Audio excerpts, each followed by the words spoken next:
story of the Tower of Babel comes from the book of Genesis in the Bible. According to the story, after the great flood that wiped out all living beings on the earth, Noah's descendants began to multiply and spread throughout the land. They eventually decided to build a great city and a tower that would reach the heavens.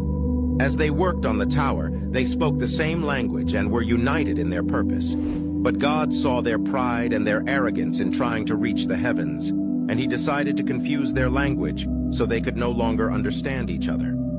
Suddenly, the people were no longer able to communicate with one another, and they scattered across the earth, forming different nations with different languages.